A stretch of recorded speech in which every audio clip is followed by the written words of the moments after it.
Hello, welcome to Book Club. Yeah. Yeah, Woo.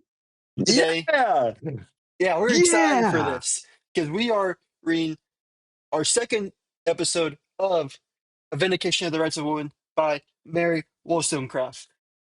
Yeah, Vindicate chapters them. 4 to section No, let's not 5.4. vindicate them. Vindicate them. No, we don't want to vindicate them. Vindicate them. No, Seth. Look, Seth. Seth represents himself, no one else here. Keep that in mind. We are Wait, individuals. does vindication mean what I think it means? Am I just being stupid? Vindication means free. Don't check that. I'm pretty sure vindication means free, no? Yeah. Yeah. I'm not going to comment on what I think it means for fear of being wrong. But vindicate them. Vindication is a noun that means being proven right, justified, or cleared of blame after others thought you were wrong. Yeah, so David, you're the one who's messed up. So Vindicate I them. fucked up. So, Okay, so David does Vindicate. not represent anyone else here. Seth represents everyone except David. okay, all right. Look, man, It's bad when I'm the Mary- representative piece. Mary, and I am man enough to admit this. Mary is definitely much smarter than I am when it comes to literature. She definitely knows a lot more words than I do. Oh yeah, 1000%, dude. 1000%. I feel like a simpleton reading her work. Low key. My brain successfully was hurt multiple times while reading this. To be fair, guys, this is back when people still owned thesauruses and shit. Okay? I mean, he's not wrong. Are you trying to downplay her achievements right now, Connor? No. Listen, you're just saying. Listen, no. Don't turn this around on me, Dan. You're just saying. I'm just saying. Right. He's trying to cover up for what he was saying before. Look, I admit that I was wrong, okay, but I'm not here downplaying a woman's achievements. You see, but we live in a man's world, I guess. Listen, you see, you added the but, and that just like kind of turned it all. You know, to just say like, I'll just admit my wrongs and just leave it at that. You don't have to add the but. You know what I'm saying? Okay, you want me to say and instead? That whole like, oh, instead of saying How we get us out of here? Seth, how have you been? How's the past week been for you? I've been doing well. I'm back and spending time with my parents, my family, seeing some old friends. Very nice. Last night I got together with some of my old buddies from high school and we played one of our favorite card games, cribbage. Never heard of cribbage. Cribbage is it? Wait, cribbage is an incredible game. Cribbage, yeah. I don't know. And it's like a game you can play with a standard deck of 52. It's actually the most interesting game you can play with a standard deck of 52 other than poker, in my opinion. So shout out cribbage. If you guys want to get waxed, there's an app. It's awesome because we should play around. It's pretty fast. And one of the you have to like when you play the game in person, you have to like announce like the points you're scoring. Most of the time you just say like I got to run a 3 or I got a pair or whatever. But every once in a while you have to say I have his knobs. And I don't have any. You don't have any knobs? I'm not gonna explain that, but like I just like a game where sometimes you have to say I have his knobs, and like you want to because it scores you points. I have his knobs. But yeah, it was very nice, very big like nostalgia vibe, but also getting to like see where my friends' lives are heading. They have like children now. It's crazy. Yeah, it's awesome. It's like I had to show up at 7 because I was like after he put his son to bed. It's like wow, that's where we're at. That hurts. Awesome. To listen to. Awesome. Happy for Love them, them but hurts though. to listen to. Yeah, right. Shout out though. Wait, actually, Howie, but all 3 of the people I was hanging out with are in the fantasy league. It's Sam, Taylor, and Darius. So Darius. I hope you told them that they were gonna get wrecked. Hope you let them know. All I'm saying is A&M better be good this year because if it's not, we'll never hear the end of it. It's Dude, it's very important isn't that how it goes that every we year do. though? And then all of a sudden It it's is how it is just every year. Yep, it is. we look good then. We did. Something happens. Speaking speaking of looking good, what have you been up to, Connor? Oh, What a quit charmer. it. Quit it. Cribbage. Well, um, hung out with some friends over the weekend. Well, technically Friday night, right? Friday night? Yeah. Yeah. Yeah. Friday night. Had a little game party for my buddy's I was there. girlfriend. Uh, Ooh. David Crazy was how you said my not buddy's girlfriend, not my friend. Wow. invited. Dude, these two Real are vindicator over dude, here. I have to like split y'all I'm like sorry. Quarantine this half of the gotta pod like box. Wow. you go sit in Don't know that if you corner, consider you her go your sit in friend or that not. I'm corner. just wondering. Listen, like I can't use synonyms. Clearly, you don't own a thesaurus, okay, David? All right. Yeah, I know. I've made that very clear.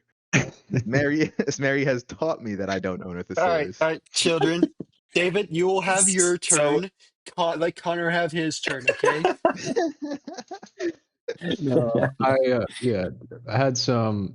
I had a little get together with two of my friends and then David, uh, and then from there had a pretty chill weekend. I was actually on call and I didn't get a single call on Saturday, oh which my was gosh. incredible. Wow. I spent the whole day just like anytime I would get a notification on my phone, I'd freak the hell out.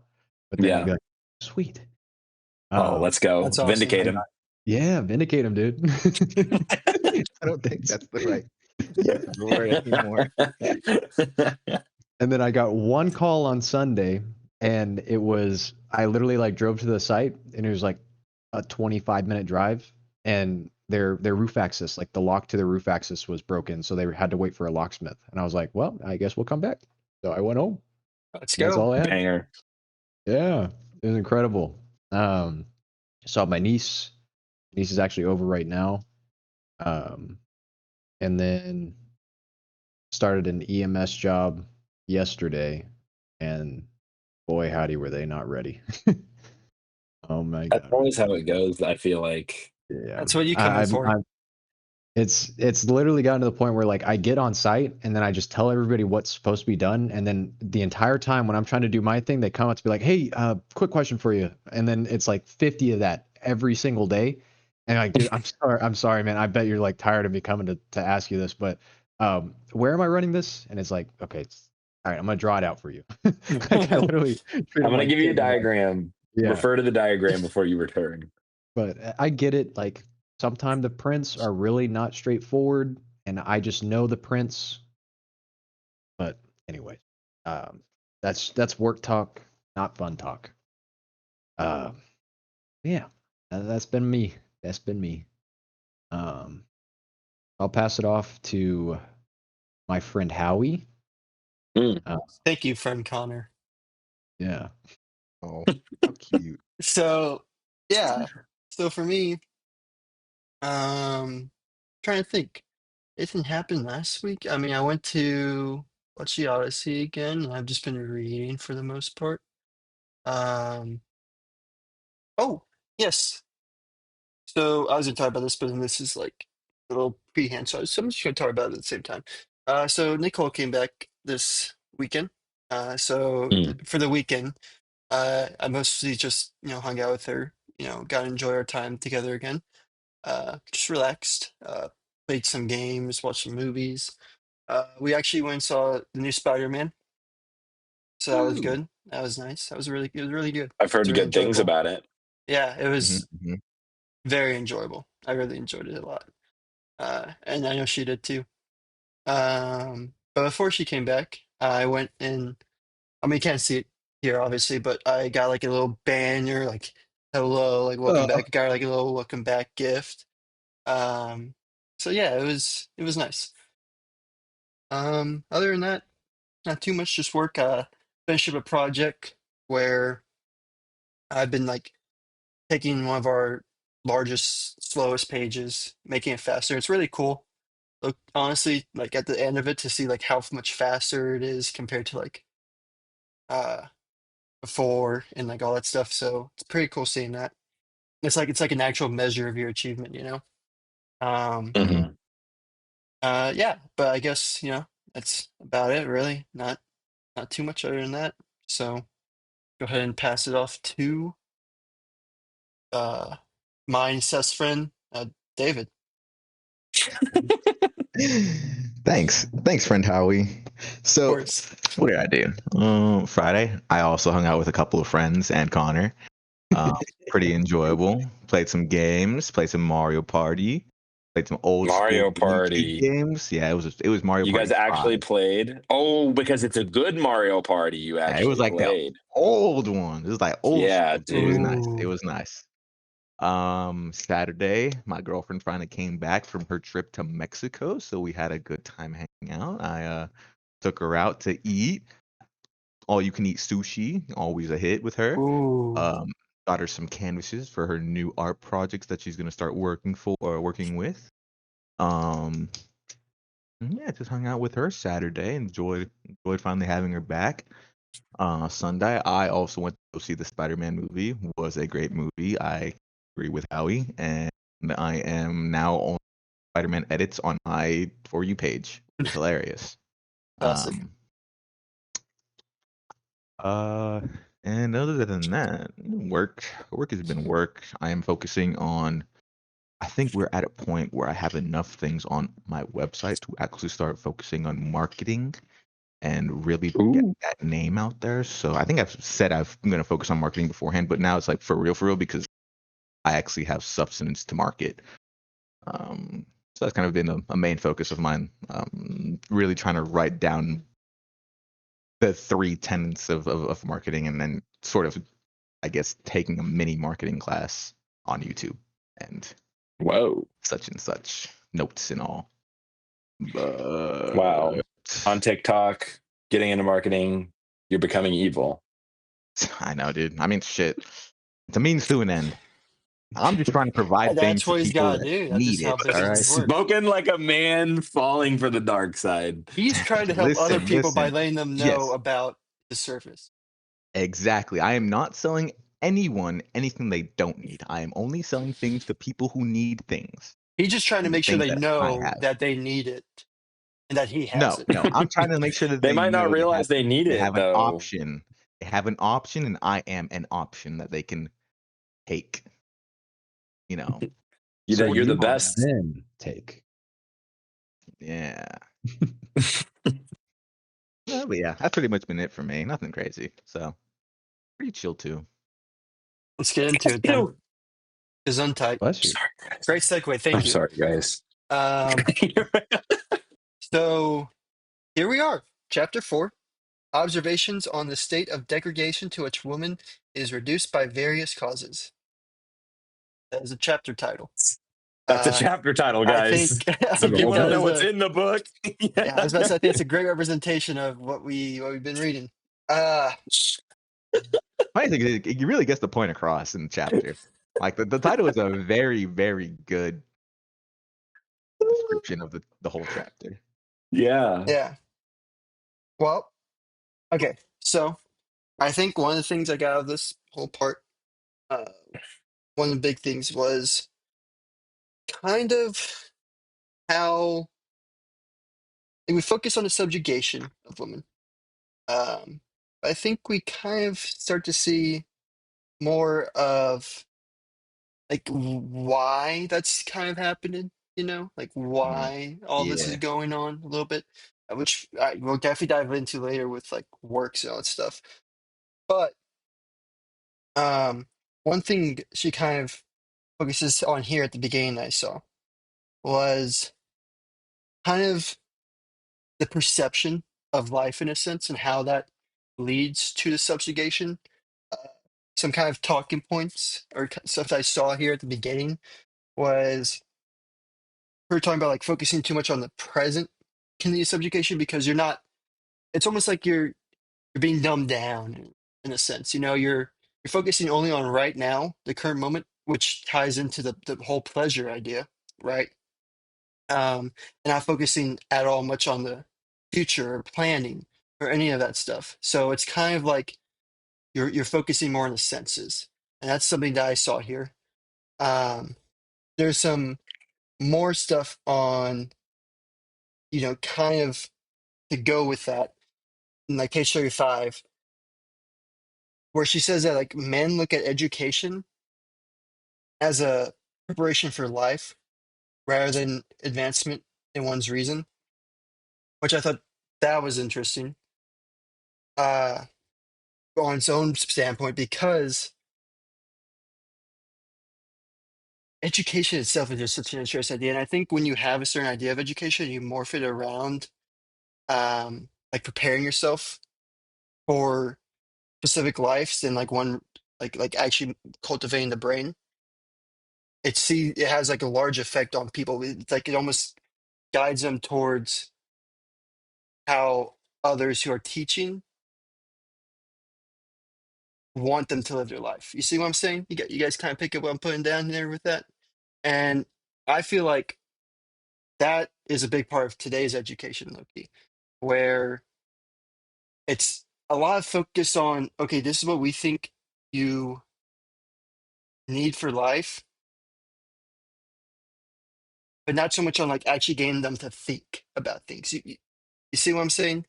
I want to see if like y'all thought the same thing of like that's how you guys think education is right now too, where it's like not really focusing on cultivating the critical thinking aspects of the mind, the intuition, that stuff, but more of like, oh, okay, we're just gonna get you ready for learning about like engineering or like all the facts. Like we'll just give you the facts so we can be ready for applying it to life, but not too much on like the actual critical thinking aspect. I feel like nowadays it depends on the teacher. Yeah. Even So the I feel like student. yeah, I feel like I've had teachers in my life that have really not. Okay, I'll give an example. My AP chemistry teacher in high school. This guy was wonderful. So shout It's out, always the AP chems. I had an amazing shout AP out. chemistry teacher as well. Yeah. But the crazy thing is he came in to replace a guy who was considered like the GOAT, who had retired. And he was a mechanical engineer. So he knew of chemistry, but he wasn't like a chemistry expert. And so it was very clear that during the core, like he made no mistake to let us know during the course, he's like, I'm going to be learning with you guys, you know, like I, I'm not like perfect at this stuff. So I'm going to teach you the concepts and we're going to go through it together. And obviously, a sophomore year in high school, people are like, what the heck? Our teacher doesn't like, why are you teaching us then? But there would be moments where someone would ask him a question. He'd be like, you know what? I don't know. Let's go look in the textbook and like work this problem out together and figure it out. And looking back, it was like, it seemed silly, but the truth was is he was trying to invite us along to learn how to learn, instead of just giving us the answer to the question, being like, well, let's go look at the material and figure out what the answer is.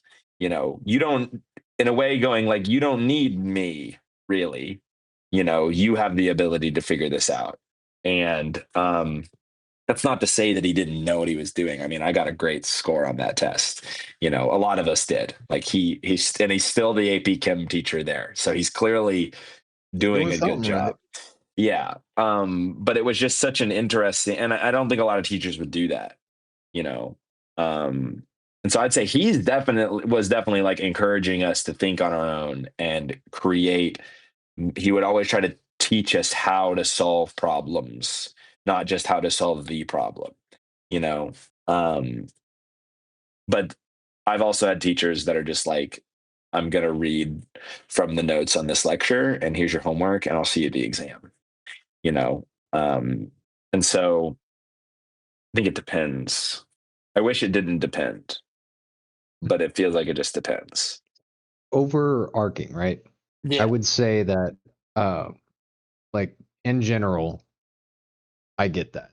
You know, um, it is like nowadays education is a lot of like, all right, well, here's your core curriculum. You're going to have to learn this so you can get to, algebra 2. You have to learn algebra 1 before you get to algebra 2. You have to learn geometry before you go into algebra, so on and so forth, right?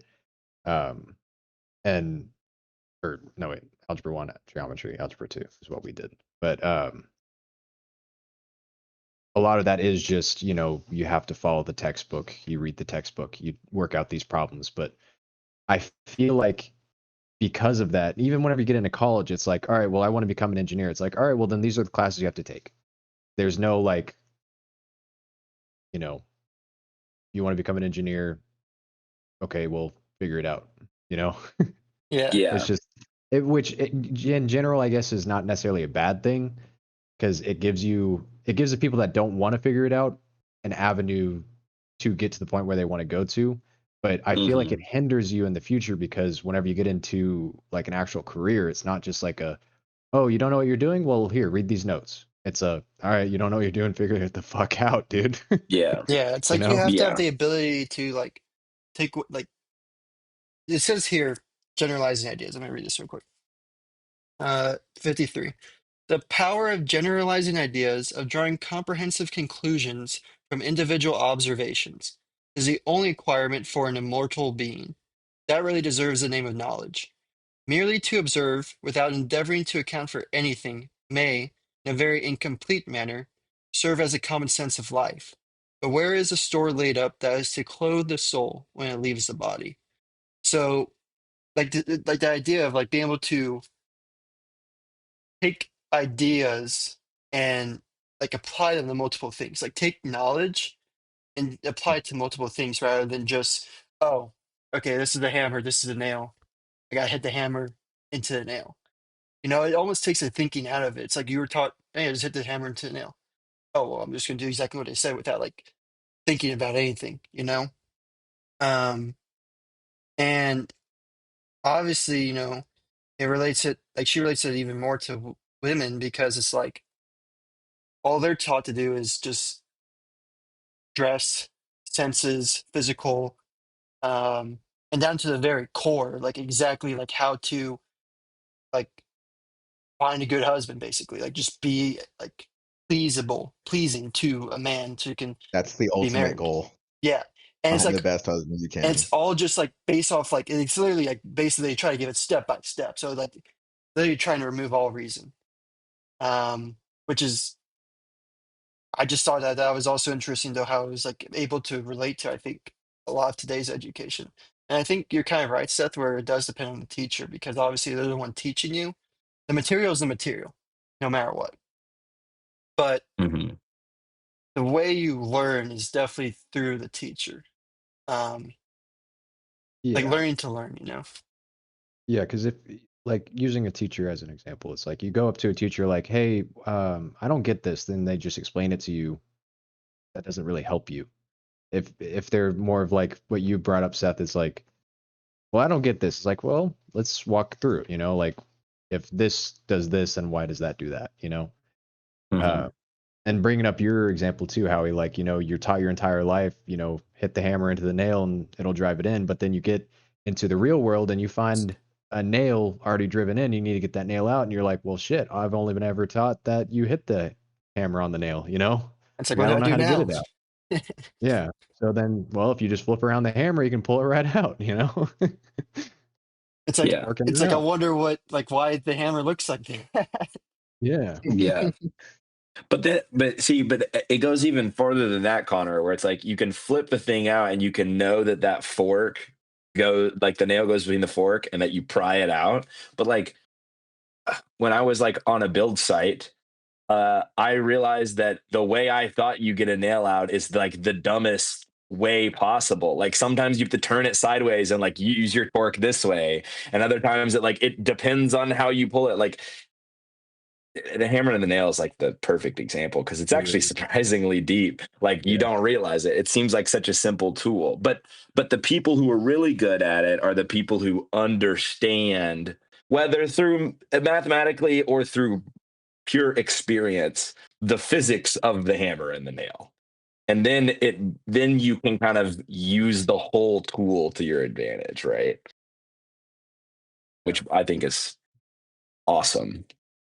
And I'm not good at hammering nails, to be honest Well, with you. I'll use, and that's the beauty of life is the experience, you know, and Yeah.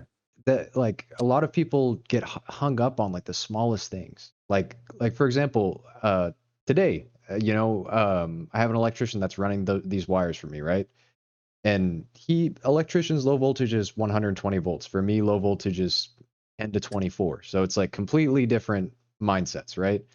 And for him, he ran a 222 wire whenever I needed an 822 wire, right? Um, Mhm. so 822 gauge wires versus 222 gauge wires, right? He's like, well, shit, dude. Like now we're gonna have to pull a whole new wire and all this other stuff. I was like, dude, we don't need the 222, so just tape an 8 wire on the other end of it and pull it through. Like you don't have to go through the hassle of using your fish tape and your rods and all this other bullshit. Just pull it through, dude.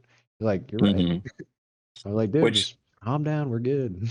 yeah, which like bringing it back to the book is like one of the things that she said exactly is that women in this time were educated to care about trivial things, like things that didn't really matter. They were literally like instructed to miss the point, Yeah. kind of, right? And use a different framework of thinking. And that's what held them back from gaining what Mary Wollstonecraft calls like truth and understanding, you know. Um, Yeah, because it's I found like, it really interesting that she compared women to rich people in this chapter as well.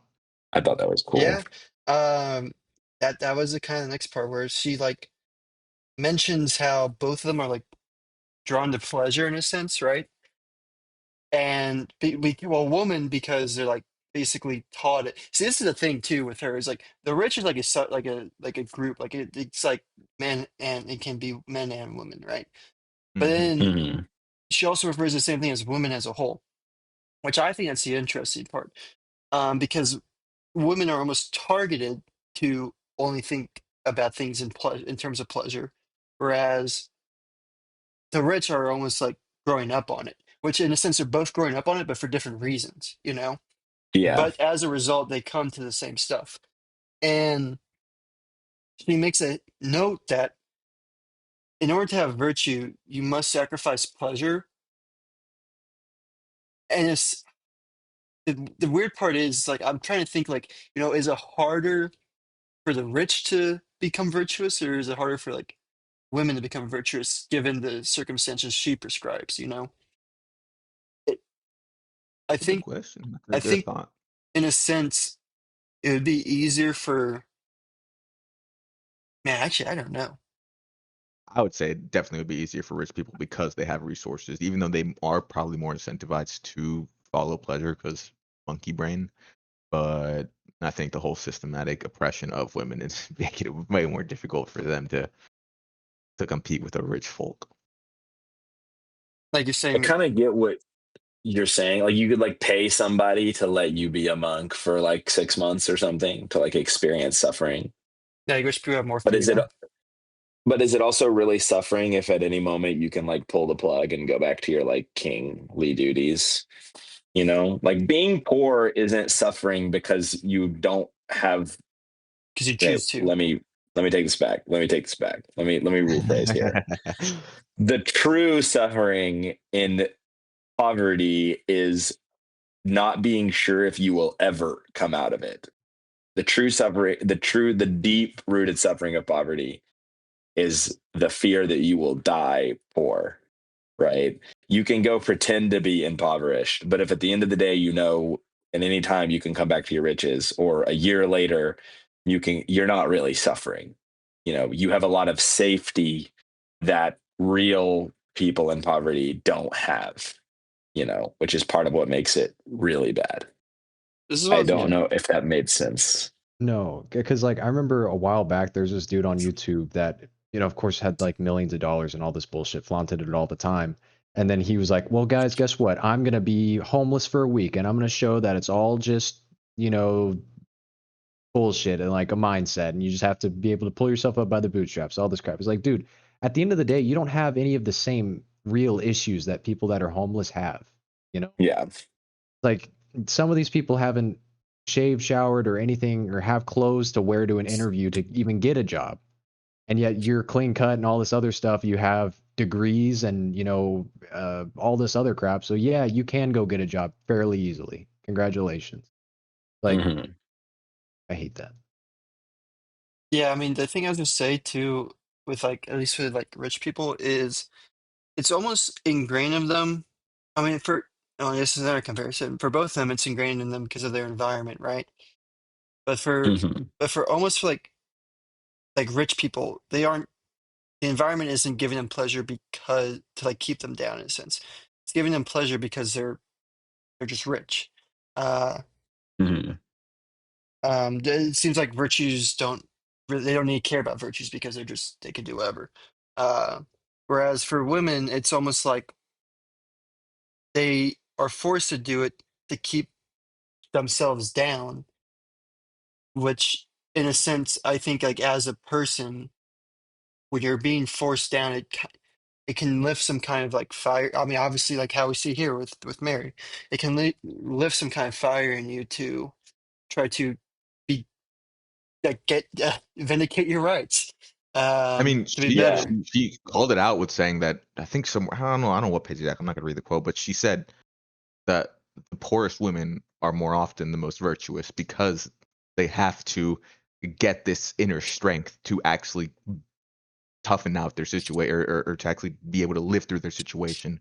Yeah, and especially because it's like easier, I think, for like a woman to have children and lose her husband in that state of I feel like the poorer you are, the easier it is for that to happen. And so in some cases, it's like sometimes you're forced to gain virtue as well, you know. So I kind of think that like it might be easier for women to like in this comparison to gain virtue, and I think it's because of the interesting idea of you know having something because you're born with it slash um almost choosing to have it versus not like being forced to have it in order for you to to bring you down. I think that's like the difference is like human resilience, kind of separates the two, which is Yeah. interesting. I think yeah, and I also think it's interesting just in general the concept of um but clearly Wollstonecraft's like ideal is people going after virtue, and they say that rich people and women are not virtuous because of their environment. And I think it's interesting the dissection of like, why would a rich person get virtue when that's not what like moves them forward? She's like talking about um Louis the Fifth, or not Louis the Fifth. 14th, I think, or 15th. Yeah.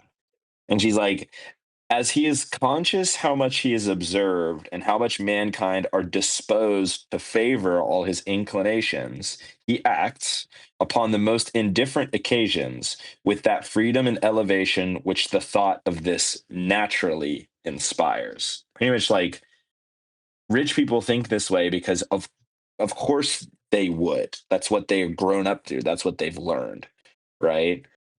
Uh, They're spoiled. and so yeah, like them, and so it's like, and she when talking about like women as a whole, she goes, she has always been either a slave or a despot, and to remark that each of these situations equally retards the progress of reason.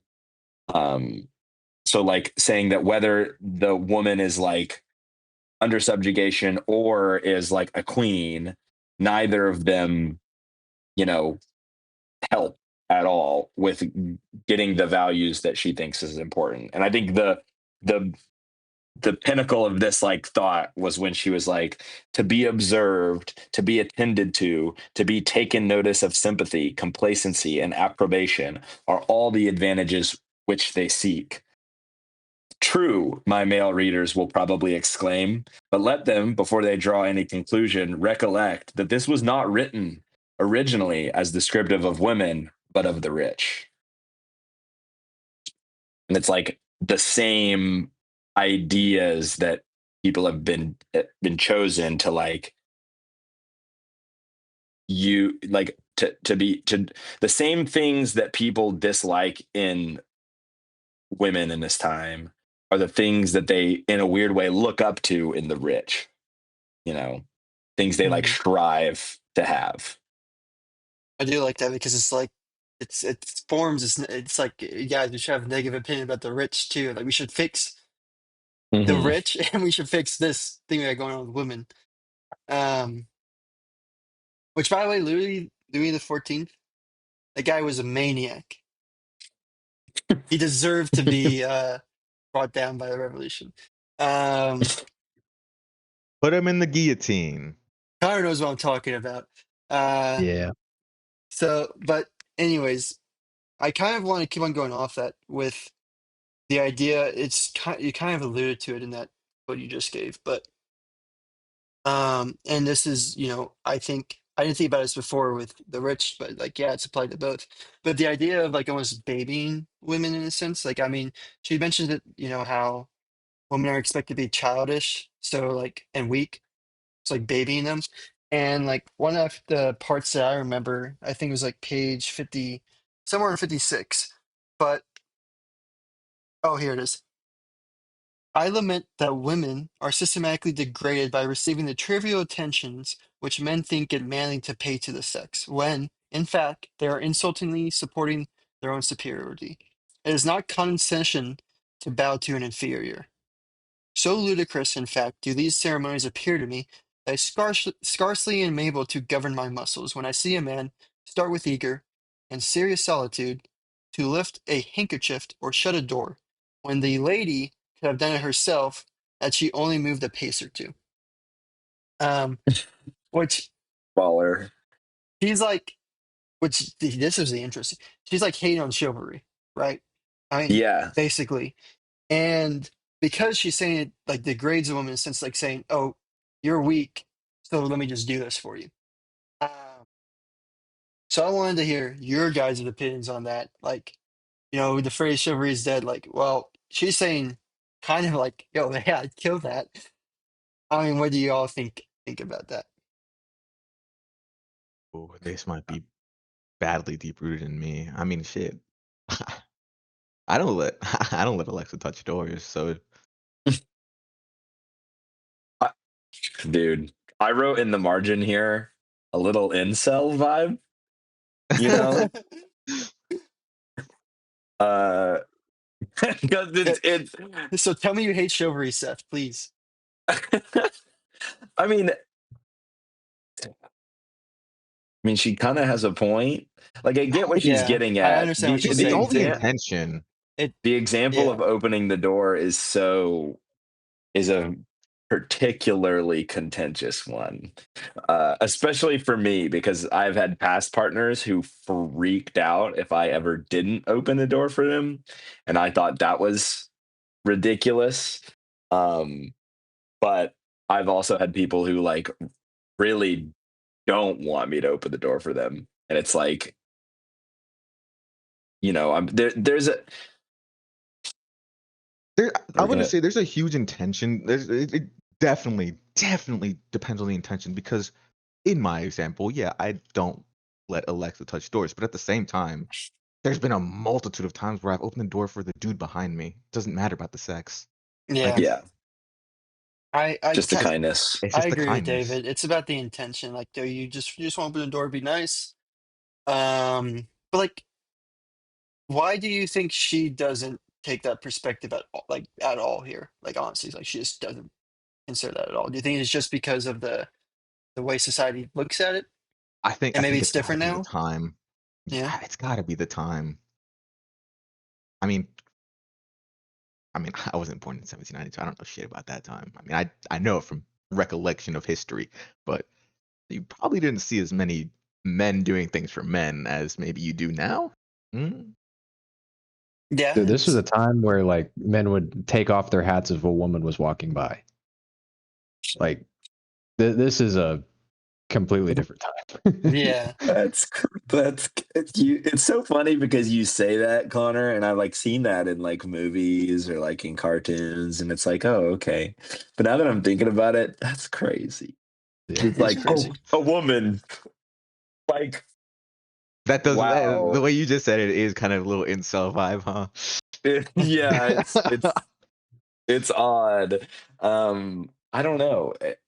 This is a really complicated one, and I wish we had a woman's opinion. Yeah. That would be very helpful right Yeah. here. Very a little I stumped. I kind of agree with David. It's about the intent. It There's a favorite word. It depends, but like it.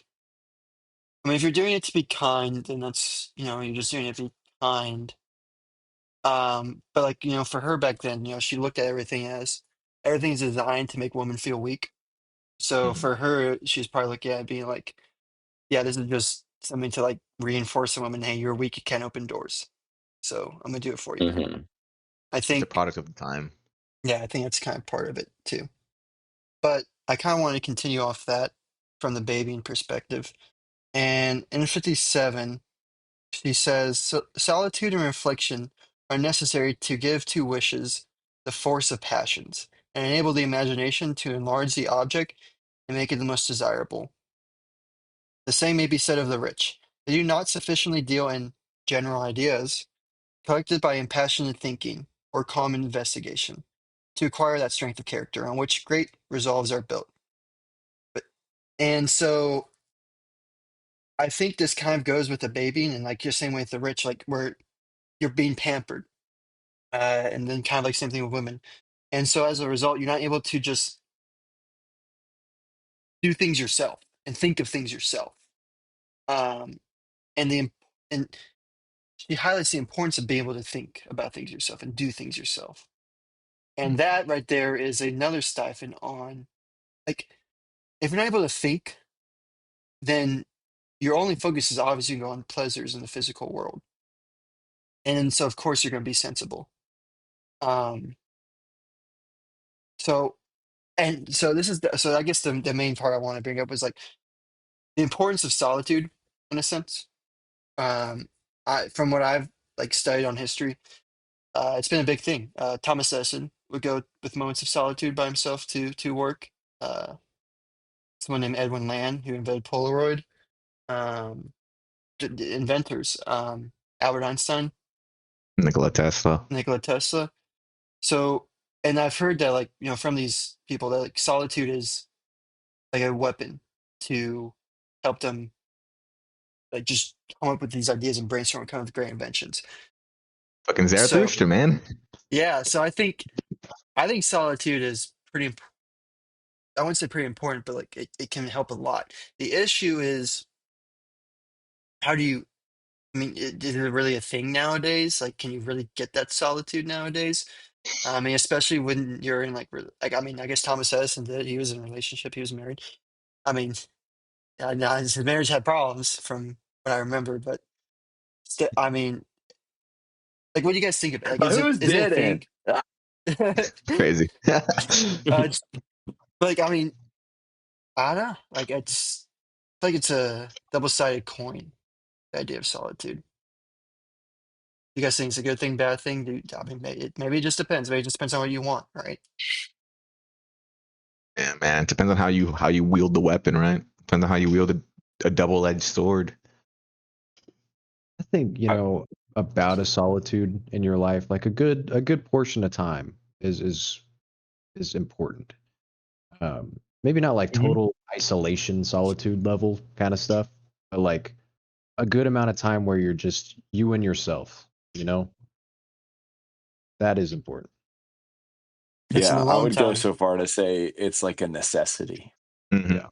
I think it's actually like supremely important and that like making time to carve that out for yourself uh is paramount to your sense of self, um which I think is something that almost every single book harps on, except for maybe the Tao Te Ching.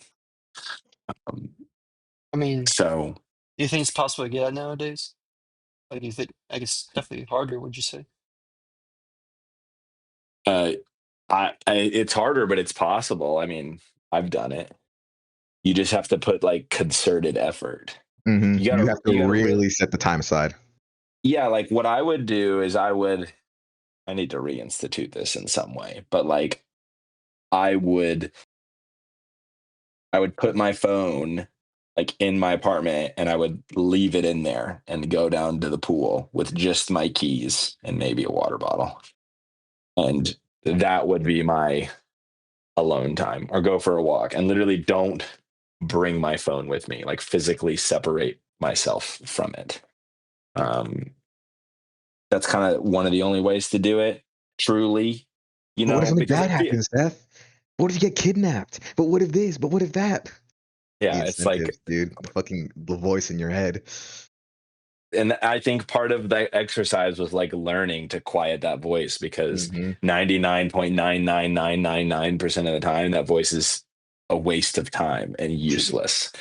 Like it's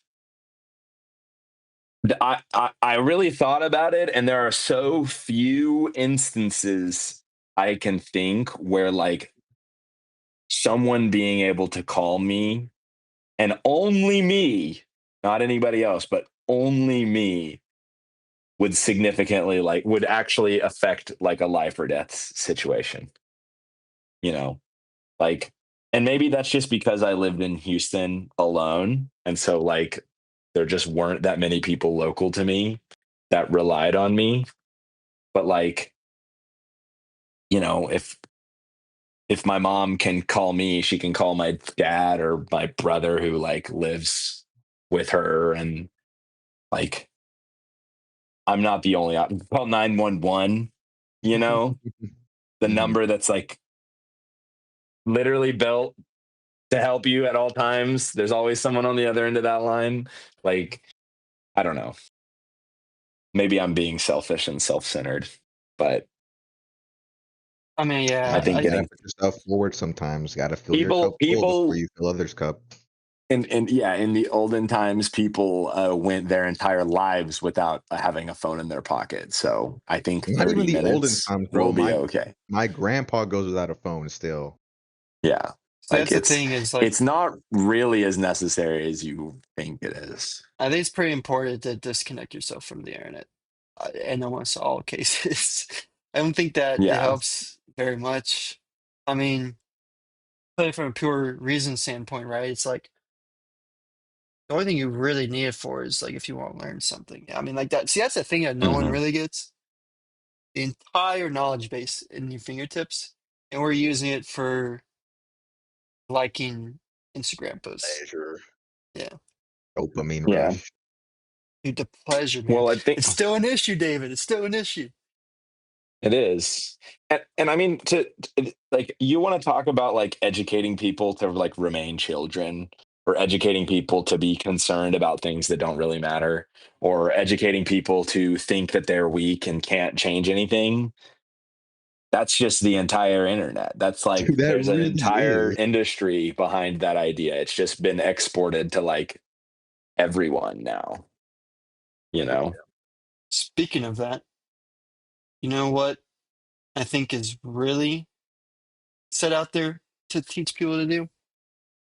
Keep their kids safe, like too safe. And Yeah, dude. he mentions that in here that it's on page 61. I mean, obviously, this was different times. Like men were like doing more physical activities, like more quote unquote dangerous activities, right? Like going out and exploring and like roughing, scratching up those knees and like all that stuff. And even it was like Yeah, that up to dude. like even my dad's time. Like my dad would always talk about like going outside, and so. But like obviously back then it was like, oh, woman, you have to be you're weak, right? You're weak, and so she's arguing like, well, of course we're going to be weak if you don't give us the opportunity to learn to be brave, have courage, face danger, and play like men, and like be able to build up this like sense of adventure and be okay with danger. Um, which is I think a good like. See, this is the thing that I remember. I think Twilight of the Isles was talking about. It was like confusing the cause and the effect, right? I think that's what she's touching on a lot here is the cause and effect. She's saying that like the cause is not that women are weak. That's the effect. The cause is all the stuff you're doing to enforce that. But back to treating kids too safe. Like, do you guys think that might be a breeding? Like, okay, so now this is the interesting part. That specifically, and obviously social media, all the pleasure and stuff, and like keeping kids like from not being exploitive, almost like not building up that sense of courage. Do you think, in a sense, it's like kind of building back up this idea of like keeping people weak? But this time it's being enforced, like it's being like more generalized now. And do you think that's like do you think there's like that there's like a reason for that, or is it just like, oh well, parents just want to not have to worry about their kids, and so they just give them the iPad and like just they don't want to have to like worry about them getting hurt or something like that? And like, do you guys think that's dangerous? Like, what you guys got? Yeah, 1000%. It is dangerous. You don't want the internet raising your kid either. Fucking, if you want to be a helicopter, but if you want to keep your kids safe, keep the internet at this point. Really. Yeah, actually, but like, why do you think it's getting so prominent? It's like, I'll I think it's because of the implications placed upon the parent if their kids get hurt nowadays. It's like, oh, your kid came to school with a Mm, bruise. That's a CPS call. Oh, your kids mm, mm, are out after this time. You're a bad parent. What are you thinking? Like, what? You know how dangerous the world is. Mm-hmm. Oh, your kid doesn't mm. have the new iPhone. What are you, a bad parent? You poor? You know, Crazy. it's like I mean, he's not wrong.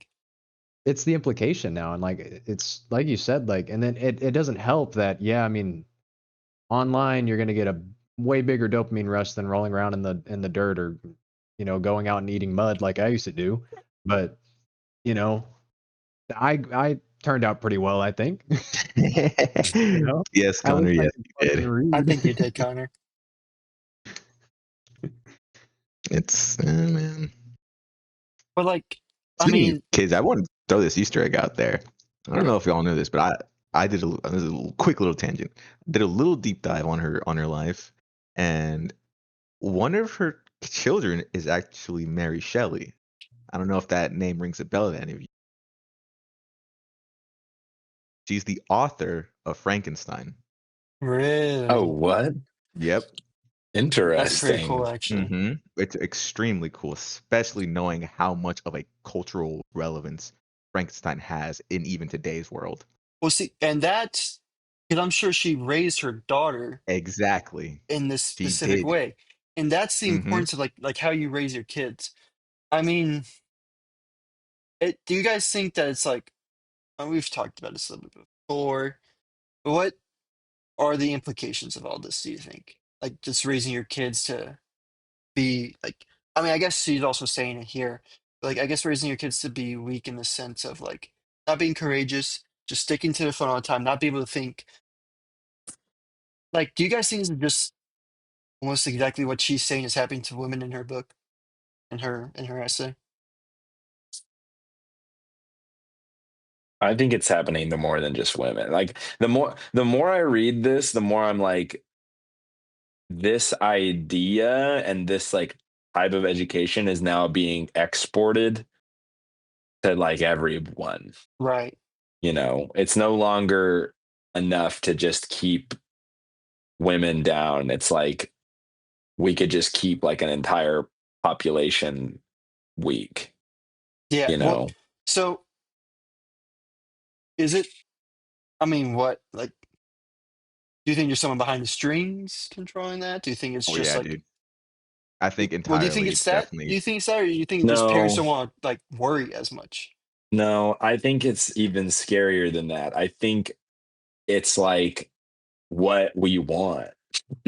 I think that like our primitive brains like seek this like feeling of fear in a weird way.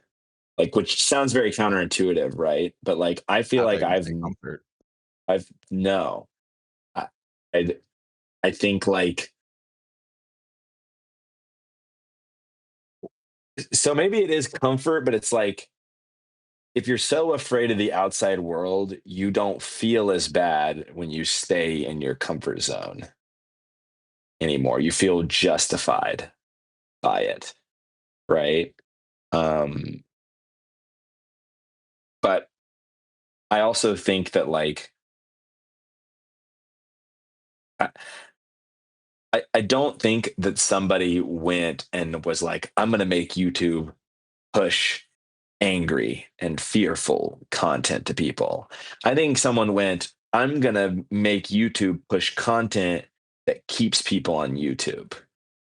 And what we have now is a result of a very cold calculating computer program that is that has figured out that this is what we want, that this is what keeps us on the app, that this is the type of information we want to consume, you know, um, on some kind of like primitive way. And I don't fully understand it, but like think about like telling scary stories around a campfire, you know, or like gossip, you know, talking about stupid social situations to get upset about people in your life or people you've met, right? These things are like ancient parts of human culture, and it turns out they're just very compelling.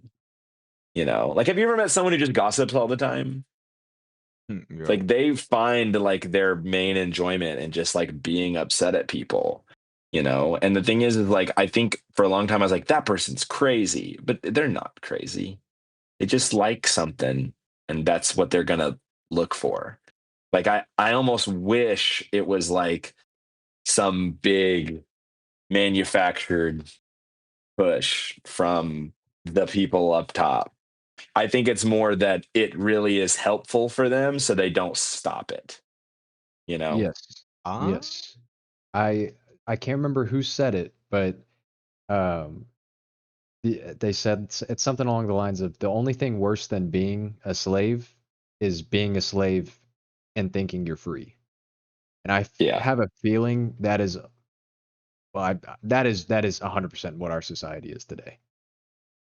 Um, Yeah. Yeah. I'm sorry, It's Mary. I was gonna We say didn't that. figure it out. Unfortunately, I was gonna say I well, do kind of think it is still a product of people up top because it's the incentives of profit margins. Mhm. well, yeah, that's the thing is, like you said, Seth, like keep you attached to YouTube because it makes them more money. The So like the algorithm is completely set there to like keep people focused. The issue, I mean, I guess at the end of the day, part of it just comes down to the people, you know, like this is what they want. It's what keeps them attached to it. So like maybe it's just a person who has to change themselves, but part of it too It's not is even what like they want. It's what gets the best reaction. Well, okay, our reaction is part of it I too. want to I want to add a little bit to this, right? Um because I had a deeper thought about this like concept. Um I don't think like the algorithm, there's nothing in the algorithm that's going push fearful content, push angry content. That's not happening. It's looking at what do you want? And like my algorithm for a while wasn't pushing me anything fearful or angry. It was pushing me like cute cats and like sports highlights and like, you know, because I wouldn't watch the stuff that was clearly meant to make me angry because that's not what I wanted, right? So it could give everybody happy, awesome, you know, uplifting things, educational things. I mean, Mr. Beat, that guy who's like, you know, like I found him on a YouTube short.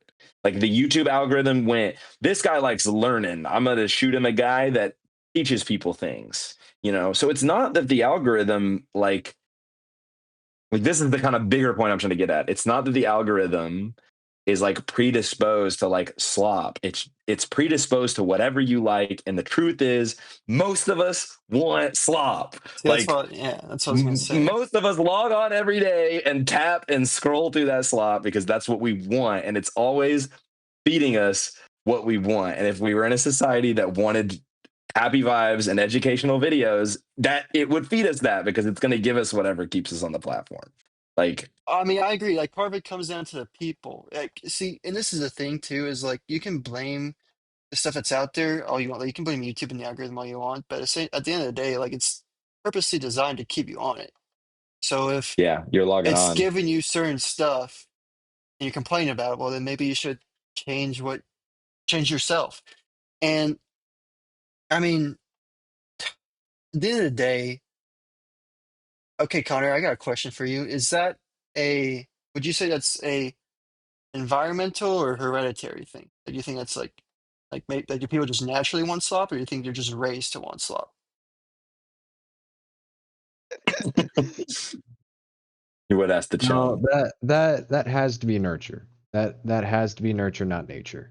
I'm sorry, but you stick an iPad in front of a kid at a very young age, he's gonna grow up wanting the iPad in front of his face his entire life, you know. Mhm. And we grew up. I mean, well, then again, dude, There's people I'm right just now saying who that like didn't grow up my with it. that's what I'm saying. Like I think my parents are on their phone more than I ever am. Yeah, Yeah, dude, right. 100%. Like, I mean, when you think about but business, again, right? Business is designed to make life easier for people. That's how they make money. yeah. So do people just naturally want their life to be taken care of for them and just have Well, slop, yeah, I mean, not we think? we are human at the end of the day, and obviously we always try to take the path of least resistance. I mean, that's the reason Yeah. why fucking That's half the innovation. stuff that we have is made, you know? Mhm. Uh, so yeah, I mean, it might be a little it's another it depends, man. Because I mean, obviously the iPad kids, they're screwed, you know. Mhm. They're cooked. Mhm. Sorry, that is nurture 100%. But you can make the argument that, yeah, I mean, even the old folks that did not have the internet and everything, they are on it the most now, They're glued. you know? Yeah, they're So beyond glued. My mom showed me a Lethal Company meme yesterday. Like, it's not just growing up with it. Like, it's that, happening. that's Isn't that crazy. crazy? Isn't That that is That's wild? crazy. so like niche too. And she was like losing it. Like, it was the funniest thing she'd ever seen. I was like, that's awesome. Anyways, the point I think Connor was trying to make is like, it goes beyond just like what you were raised. Like, I promise you we'll move on, Howie. No, But you're good. No, you've got me. You've really got me going. Because think about like heroin. You don't have to be raised to like that. Like it just makes you happy. Like it's a chemical reaction in your blood. And you wouldn't. It's like maybe that's like an extreme example, but something even like alcohol or weed. It's like at some point you're doing it because it's an easy way to relax or it's an easy way to feel happy, right?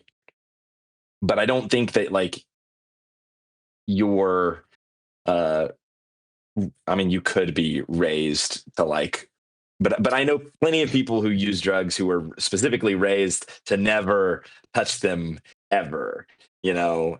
And I think I think it's a little more complicated than like, oh, I think a better way to look at it is, even though I just said this, is less like, oh, all humans have this weird predisposition to slop. And it's more like the algorithm, much like a drug, is trying to give you happiness in a short term feel or give you dopamine. I feel like that word is so overused now, but it's the word, right? That's the nature part. You know, we want that dopamine. Yeah. Yeah. Yeah. And so like I don't know. I feel like I personally in my life treat it like I treat alcohol. It's like I don't want to be watching too much YouTube. But every once in a while, after a long day, I might like watch an episode, you know. Or I might like watch 10, 15 minutes before I go to bed or something like that, you know. But I feel like Well, every fifth episode we have an hour-long discussion about YouTube. well, okay, so I treat it just like this. I Popping it every hour. Every chance we get. I I have a question. To, I guess, stay on this conversation for a second, because I've thought about this a bit. Um, I mean, you know, in that case, what's the difference between someone who is like Steve Jobs, I listened to, I heard this great thing on YouTube Shorts right before I deleted YouTube because of this. Uh, or I think his name's Kevin O'Leary. I'm pretty sure. Yeah, on Shark Mr. Tank, Yeah, yeah, yeah. Mr. Wonderful. Mr. Wonderful. He was like doing his like interview or something like that, and he was talking about how there's like signal and there's noise, and Steve Jobs is like the abbreviated version. Steve Jobs had like 80% signal and 20% noise. He thought of it as, whatever I need to get done in the next 18 awake hours, anything that gets me towards those goals is signal, the rest is noise. And I think in a sense, it's kind of pretty similar to this, where you're filling your head with noise on slop and whatever, right? Mhm. But then you have people like Steve Jobs who can focus on working hard and block out all that noise and all that stuff and nurture this persona of, working harder or focusing on good things and not all this like trash. What's the difference between like that and the regular person? Is it just like, I mean, obviously I think a lot of it's discipline, but how do you like, why does he have that discipline and other people don't? You know what I'm saying? Because like, there's a very small amount of people who are like that, like who have been great inventors, great uh powers of history. Why is that so rare? Do you guys think? Like, is it like you think it's maybe like, I think part of it is like maybe because it's not just genius. I mean, you have people who are geniuses like Leonardo da Vinci and trying to think of another Nikola Tesla. But I mean, part of it too is just hard working, discipline. Like, why is that so rare? And it's not just, I mean, it was pretty common in Roman Republic or just Rome, low key. But like throughout most of history, it's like like it's been rare, I would say. Like, why do you guys think that is? Okay, I'm bringing it. Believe it or not, I'm bringing us back to the book Let's to answer your go. question. Okay, so Wollstonecraft. We're still in chapter 4, talking about education. How's that movies? She is she's talking about this is page 62. She says, when I treat of the peculiar duties of women as I should treat of the peculiar duties of a citizen or father. I'm going to skip around because I don't think you really need the whole paragraph. She's talking about a quote from Lord Bacon. It says, he that hath wife and children hath given hostages to fortune, for they are impediments to great enterprises, either virtue or mischief. Certainly the best works and of greatest merit for the public have proceeded from the unmarried or childless men. Wollstonecraft says the same of women. And she says, but the welfare of society is not built on extraordinary exertions. And were it more reasonably organized, there would be still less need of great abilities or heroic virtues. She's essentially saying, like, the reason it's so rare is because society is organized in a way that requires us, in order to move forward, to randomly have some guy do some crazy stuff, and or woman at this point, but like someone has to go crazy mode and give up on all the other parts of life, like wife or children or like a social life, or like taking care of their family, like all of these duties that us normal people pick up, they have to look at those things as if they were noise, and they have to focus only on achieving greatness, because we don't have a society that's set up right now that allows us to like reasonably move forward together as a group. And whether that's because there are people who are trying to set up systems that take advantage of people, and it's not good for those, and those people are powerful and they want to keep taking advantage of people, or it's just because we're silly little humans and we haven't figured out good incentives, right? uh that's why. That's her answer to that, is it's rare because it's difficult, because you have to give up, you realistically you have to give up a lot to do it, and most people are not willing to give up those things. That I get what you're saying. I also think just the discipline required is a very rare virtue. Mhm. A lot of people would see like the amount of effort that you'd have to put into something like that and be like, "Hey, I prefer to just slop." You know? True. Yeah. Yeah, I suppose I don't want to depend on work. I mean, Gotta I I, be mean, I just agree mentally though that it does taxing. take sacrifice for sure. Yeah, You have to definitely. sacrifice a lot of your time, relationships, you know. Flop So time. you do. And so like yeah, I think that the I guess to come up with like a more measured response, yeah, you shouldn't spend like 8 hours of a day on slop. But even if you spend 8 hours a day on like basic human things, you probably still wouldn't achieve what most people call greatness, because it requires you to be so like singly focused. focused. Yeah. Yeah. Like, All to be right. honest, like training for this half marathon is like a waste of my time. If you want to look at it from a purely greatness perspective, if I'm trying to be great, why would I train for a half marathon? I should be trying to be the best runner of all time and should be dedicating all of my free time for that. But I'm not doing that. I just want a little dabble of distance running, you know? Yeah, I That mean makes sense. that's part of it too. Like sometimes you just want to do something well, but it doesn't have to be like take all of your focus, all of your time to be something like great, you know? That's everything too. And you see, the reason why Mhm. I'm great is because I work 12 hours a day. Yeah, see, Connor's great because he's only doing HVAC his entire time. Two-time Uh, employee of the month, bro. yeah, Yeah, yeah, yeah, Why that's is that? professional. and he's professional. But okay, kind of move it along. Um, yeah, but I'm sure we can talk about more of that some other time. But to kind of move it along, um, through the rest of the chapter, I think see some of the same stuff.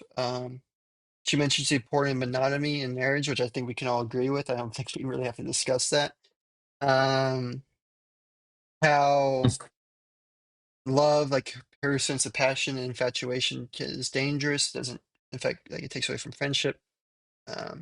Her displeasure with clothes, like women's focus on clothing, because it's like basically their focus is still on the physical solely. Um, there is one part at the top of 72 where she talks about happiness. She says, "Happiness is not material; it cannot be seen or felt. Yet the eager pursuit of the good, which everyone shapes to his own fancy, proclaims man the lord of his lower world. And to be an intelligental creature, who is not to receive but acquire happiness. They, therefore, who complain of the delusions of passion, do not recollect that they are exclaiming against a strong proof of the immorality of the soul." So one thing I thought here was that she's kind of arguing against those who complain about the delusions of passion, um, which kind of ties into the greatness thing. But like the idea of, I think she's talking about like the idea of like happiness being something that's, not fit. I mean, she says it's not material, so it's something that's not physical, but almost like something that you want to try to achieve and strive for. And everyone's version of happiness is different. It's almost like a goal, a mental goal to try to achieve towards.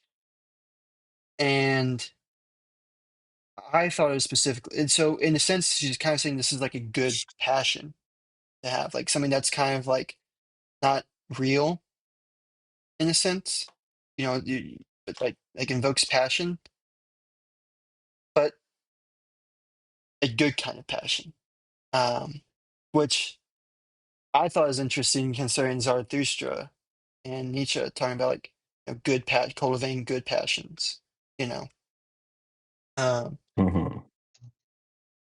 but it was just interesting to me. I didn't really have anything to talk about. I just thought it was like, I thought it was interesting that she mentioned like, passion is a good thing in this case when she's kind of been saying passion's a bad thing for the most part, um, regarding to infatuation.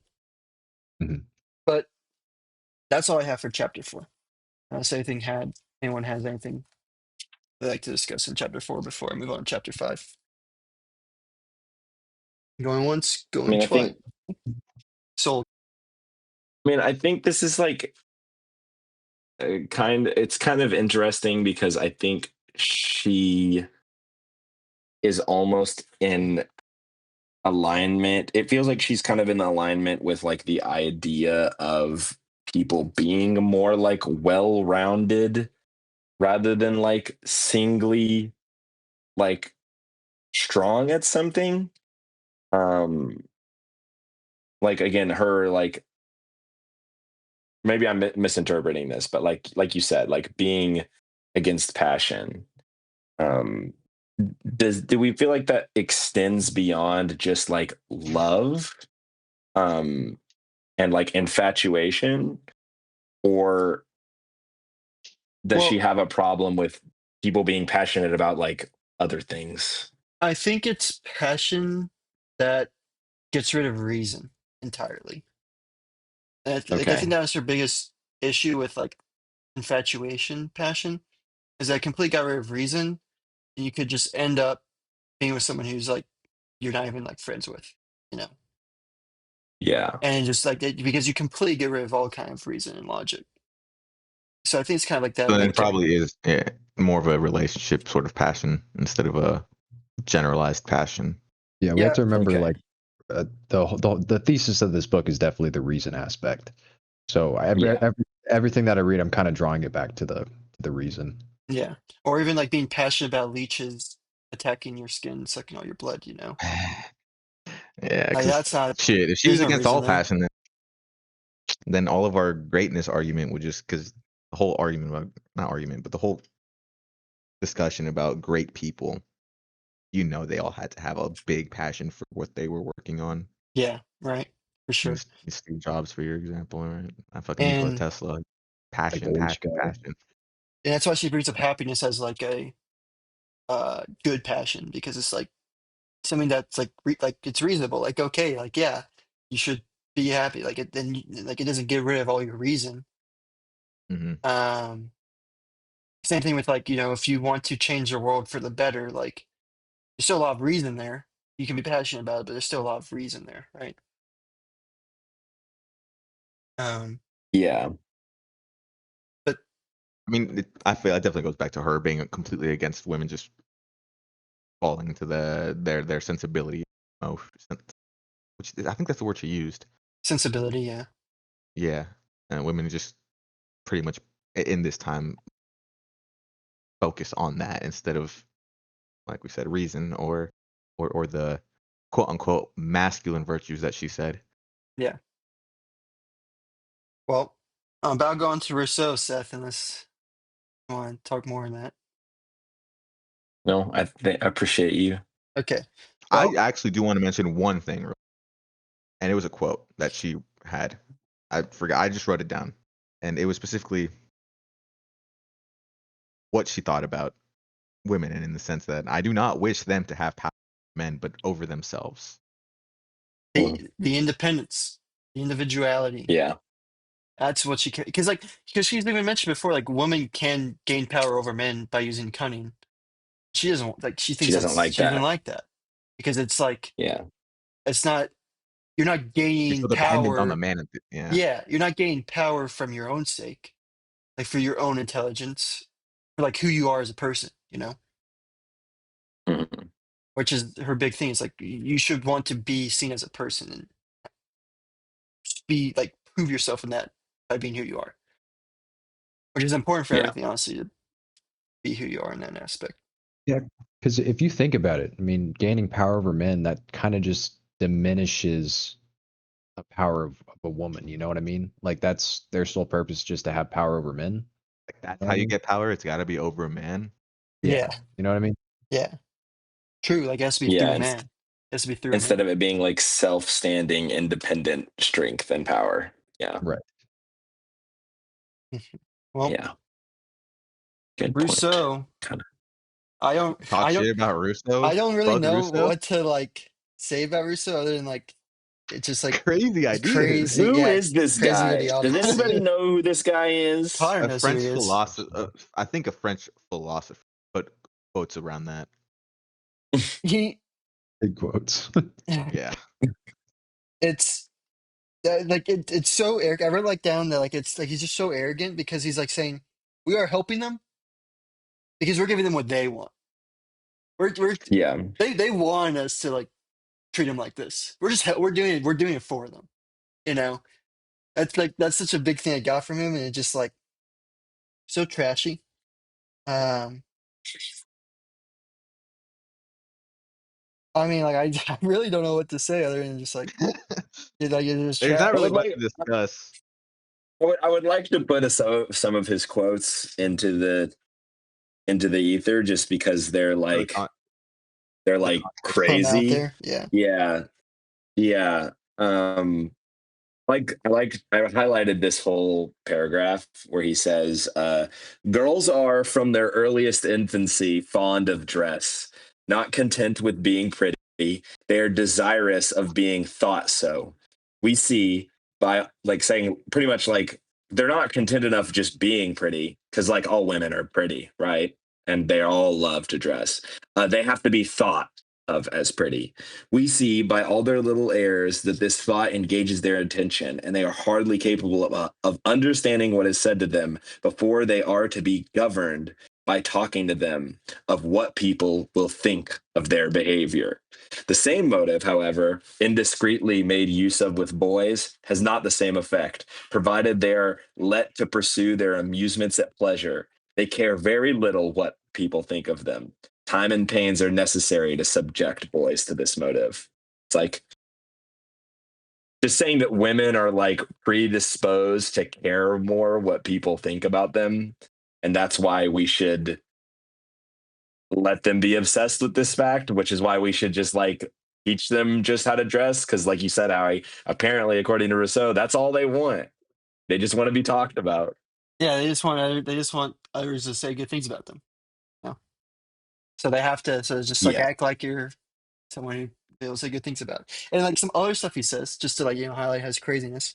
Um, he also mentions how like women should just take all the insults the husband throws at them Mhm. and that yeah, that's like your job. Like, hey, he's angry, all right, comfort him. Even no matter what he says to you, it's probably your Crazy, dude. fault. He's like, hey, it's probably your fault actually. So just comfort him. No matter what he says to you, no matter how badly he treats you, which is crazy. Like literally no He beats you, self-preservation. comfort him. Yeah. Yeah, Like the I've, fuck. I've, an, I have another good one. He goes, a man speaks of what he knows, a woman of what pleases her. The one requires knowledge, the other, taste. The principal object of a man's discourse should be what is useful, and that of a woman should be what is agreeable. There ought to be nothing in common between their different conversation but truth.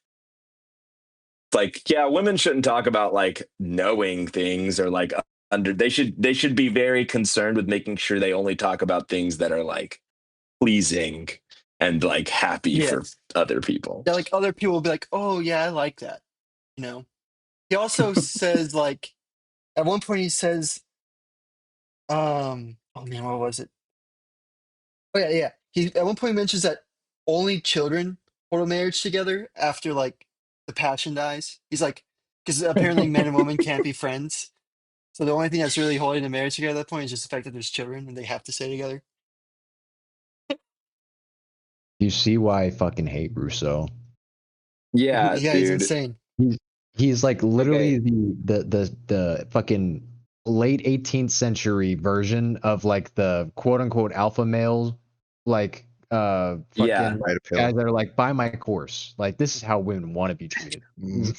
Just a piece of shit. Oh fuck, dude. I Dude. fucking Last one for real, and then we can talk about Mary's responses. But this one has one of her responses packed in. He goes, Rousseau says, her dress is extremely modest in appearance, and yet very coquettish, in fact. She does not make a display of her charms, she conceals them. But in concealing them, she knows how to affect your imagination. Everyone who sees her will say, there is a modest and discreet girl, but while you are near her, your eyes and affections wander all over her person, so that you cannot withdraw them, and you would conclude that every part of her dress, simple as it seems, was only put in its proper order to be taken to pieces by the imagination. Saying that, like, women only dress modestly, so you think about them more. It's like, wow, okay, Can't even awesome. dress modest, bro. Yeah, and then Wollstonecraft responds, "Is this modesty? Is this a preparation for immortality? What opinion are we to form of a system of education when the author says of his heroine that with her doing things well is but a secondary concern. Her principal concern is doing them neatly." Like, it's crazy Yeah. that So, somebody not only thought that, but like wrote a book and published it. well, she also like just constantly points out how he's like inconsistent with himself. Like he doesn't Mhm. like he just like like disagrees with himself too, like showing like yeah, he's like you can't take anything he says because he doesn't even agree with himself. Um I don't really have like I generally don't really have. I think the only thing I really had was back to the idea of like taking insults where she mentions like enduring injustice spreads more injustice. I Mhm. think that goes into like bullying and like just things in general. Like if you feel like you're getting treated badly, you almost want to take that out on someone else too, make yourself feel better. I thought that was an interesting idea, but I also kind of liked Yeah. how we can get back to that. But I just wanted to say this one thing real quick at the end where she describes why Russo is like writing these things. She's like, yeah, it's because he was so lustful, but he didn't want to act on it. So then he got angry at being lustful, so he wrote like a whole thing on like hate, like why women are terrible. Um, Fucking Russo, bro. Isn't that it? Wasn't that how Nietzsche complained about how he wrote about God, but he like didn't actually believe, and he was just like secretly mad that he had to be a Christian or something. yeah, yeah. So he just doesn't like himself because he just can't, I guess, be who he wants to be. It's like so crazy. Um, pathetic. Oh, dude. But I would like to go back to that idea where what it says in the quote in the book is the being who patiently endures injustice and silently bears insults will soon become unjust or unable to discern right from wrong. And then she further goes to say, besides, I deny the fact this is not the true way to form or ameliorate the temper. For as a sex, men have better tempers than women because they are occupied by pursuits that interest the head as well as the heart, and the steadiness of the head gives a healthy temperature to the heart. How do we feel about this like idea that part of the reason that people perceive women to have hard tempers in this time is because what else are they supposed to occupy their mind with? They don't like, they're not into woodworking, or like they don't have a job, you know, or this, Can't or read, the, can't pursue knowledge. yeah, or the other idea that like one of the ways to like build a solid temper is by having things to occupy your mind. I mean, I agree because it in a sense, right? If you don't build your mind, all you're left to really is your emotions and your feelings in the physical sense, which she reiterates. And so if you're just left to your emotions, like your fleeting emotions, then that then whenever you get angry, your temper's gonna be trash. You're gonna get angry. And you're just gonna be like act out, lash out as a result, right? So if you don't build up Three any words, man. 3 words, Male loneliness epidemic. I think that's a great example of the whole can't occupy your mind. Your temperance is gonna get fucked. Mhm. yeah. But I mean, it like if you don't use your mind for anything, you don't build up any mental fortitude. Then it's Hmm. just you're at the whim of your emotions and whatever the environment, however the environment affects you and all that stuff. Because I mean, it does take mental strength to control your emotions, not get rid of your emotions, but like control them, like Control your controlling your actions. passions. Yeah. So I think it's an important thing for sure, having a good temper.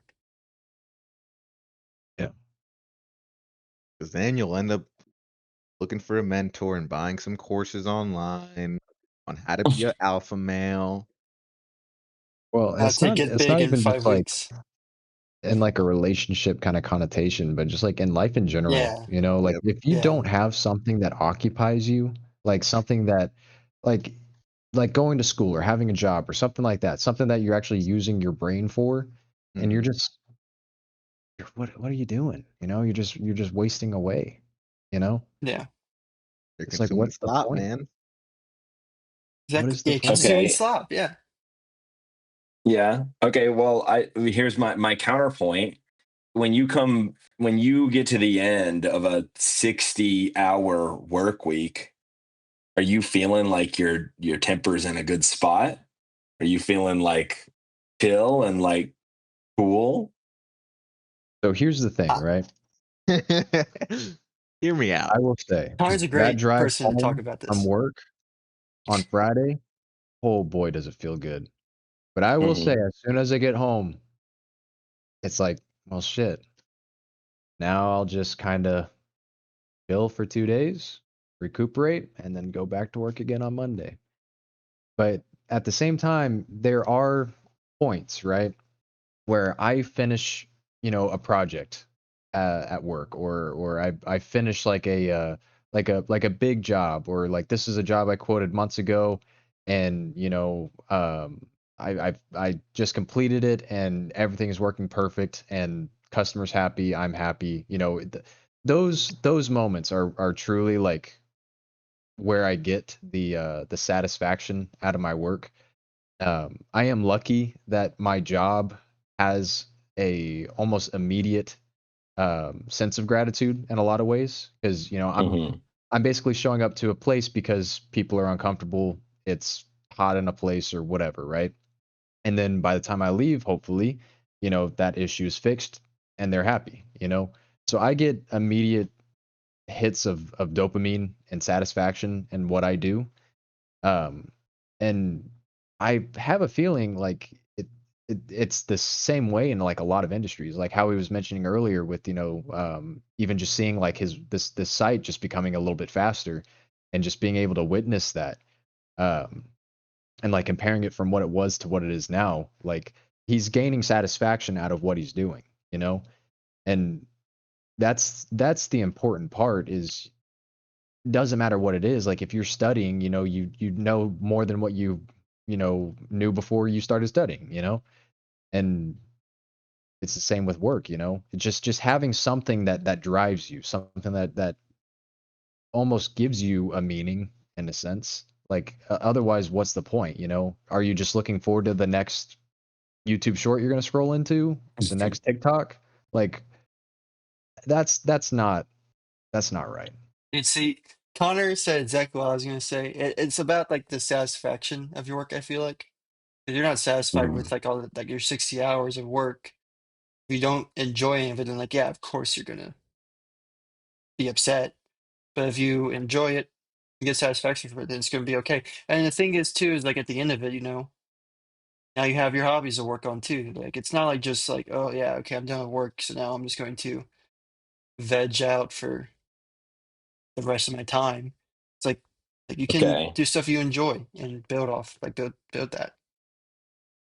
So I guess the important word that I missed in her statement is they are occupied by pursuits that interest the head as well as the heart. So you have to be interested. If you spend 8 hours a day doing something that you just care so little about, you're probably going to be upset. Yeah.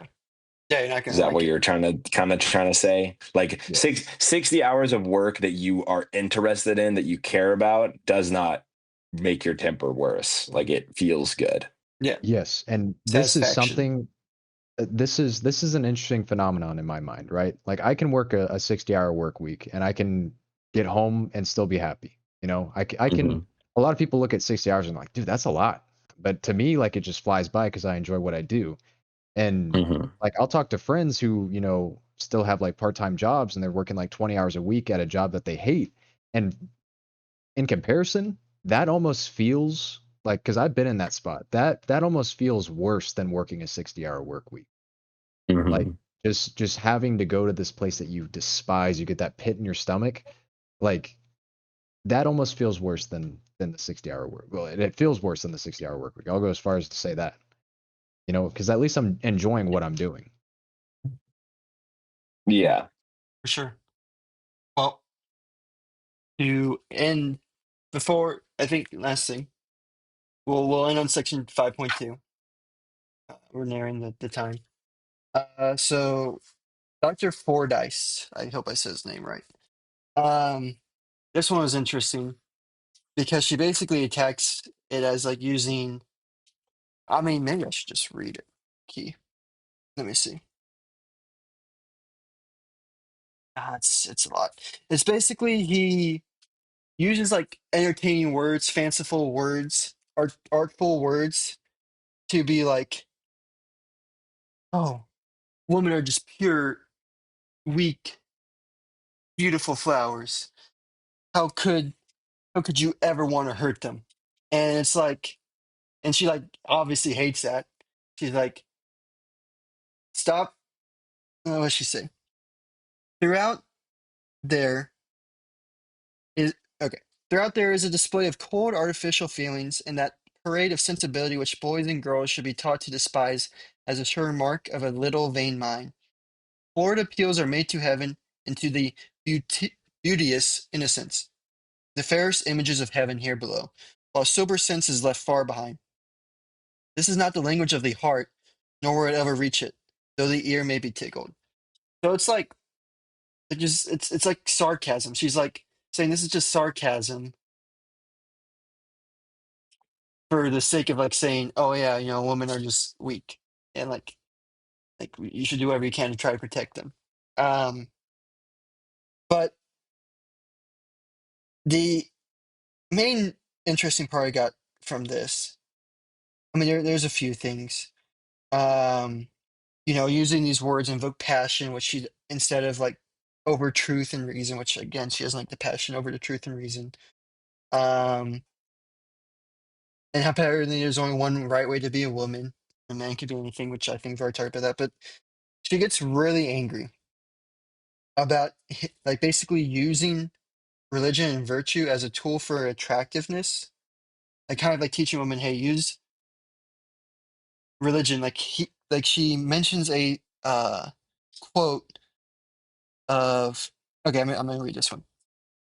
Never, perhaps, does a fine woman strike more deeply than when composed into pious recollection, and possessed with the noblest considerations. She assumes, without knowing it, superior dignity and new graces, so that the beauties of holiness seem to radiate about her, and the bystanders are almost induced to fancy her already worshipping amongst her kindred angels. Why are women to be thus bred up with a desire of conquest? The very epithet used in this sense gives me a sickly qualm. Does religion and virtue offer no stronger motives, no brighter reward? Must they always be debased by being made to consider the sex of their companions? Must they be taught always to be pleasing? And when levying their small artillery at the heart of man, is it necessary to tell them that a little sense is sufficient to render their attention incredibly soothing? So I just think it's interesting. I don't even know if it's that big of a talking point, but the idea of using something like sacred and holy, something that should just be good for the good sake, as like a weapon for, I guess, your whatever you want. In this case, like being attractive, and I guess how damaging that it can be. But at the same time, like I feel like I mean, shoot, actually, the Odyssey is a great. Oh wait, I don't know if I can talk about it. Uh, It was a book. The book has been Yeah, dude. published for We yeah, all know. thousands of We all know what yeah. years. happens. Spoilers, man. Well, guys, there's a Trojan horse. I don't know if you heard about it. And it was basically, the horse was brought into Troy as like a sign of like a peace offering. Um, and like it was for Athena. It was like a tribute to Athena. And so Troy brings it in. It's like, okay, well, yeah, it's a peace offering, and this is for the gods. So we're going to celebrate it. But they use it as an excuse to hide in the horse, and then when everyone like at night, when like most people are like unsuspecting, they raid and then take over Troy. So it's like something sacred that was used as a way to gain your motive. So like, I don't know, man. Like, is there ever a good reason for that? Is there ever a good reason for not validating, destroying something sacred just for your motive? Like principles, And what are the consequences of doing such a thing, right? I'm gonna answer your question, but I have to throw one more on topic Rousseau banger in here while we're at it, where he says, as authority ought to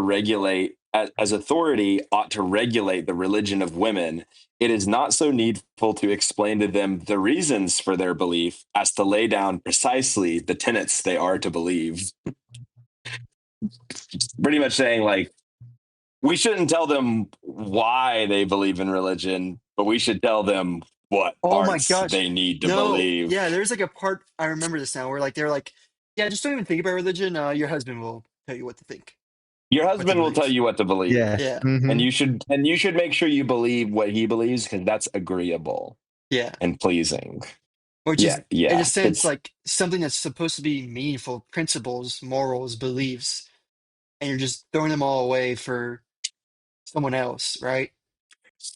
not and to get to this to get back to the original question, not just something that's like meant for morals and belief, but something that is like meant to be found in faith. Like one of the core tenets of any theistic religion, I feel like, maybe the atheistic ones not so much, is like faith. That's like a very important part, is like believing in the god, right? Or gods. So when you take away the ability for women to have faith by just telling them to just believe whatever their husband tells them to believe, or to believe religion because it's the right thing to do, you actually like ruin their ability to enjoy one of the like sacred, like the one of the things about religion that is sacred, which is having a belief system that you truly buy into that helps you make sense of the world around you, right? Yeah, It's like instead of being able to be a part of like those customs because it's meaningful to them, they are a part of those customs because there's a utility to it, because it's, you know, the way to find a good man, you It's so know. counterintuitive to the whole point of it. God. Yeah, exactly. it's I feel like incredibly backwards. we're just describing the Crusades right now. Like all this could just be taken as a parallel to the Crusades. Like, yeah, no, that's our land. Let's just, yeah, we just want the land because it's Because it's ours, ours, and then we'll burn it down. and we'll proceed Or to hey, lose most of Constantinople, these you crusades. you got ships for us again, right? No, you guys always bring them back wrecked, and we never get paid for them. All right, well, we're gonna We're burn down your crusade city. That's against stood as you. a bulwark. That's been a bulwark against Islam for Christianity. The attack on God. Constantinople as a crusade is just so ridiculous, but it's so funny. Um. Sorry, Yeah. off topic. Anyways, So I feel so like to Colin and I answer could your just have a history question, podcast. honestly, I'd listen. Would too. That's Patreon content. Yes, Patreon's only. The Connor Howie duo history podcast. But I do think, to answer your question, Howie, and this is also covered in like the Odyssey, I think there is something deeply wrong about like taking advantage of those things that people believe for some like utilitarian goal, and being underhanded in that way, because I think it feeds into the other stuff that we are trying to get away from, which is like the fear of the outside world, you know? And I think part of the growing fear of the outside world is because it's becoming easier and easier to cheat and be fake and be underhanded, right? And so I say that, yet this book is making it clear that like since the 1700s, it's been this way, you know. I just might have not noticed it as much because I either didn't live at that time or I was a man, you know. So I think part of it too that's also scary is the fact that like if it's like you invalidate it, right? Invalidate the principles, then it opens the door for literally everyone to do the same thing.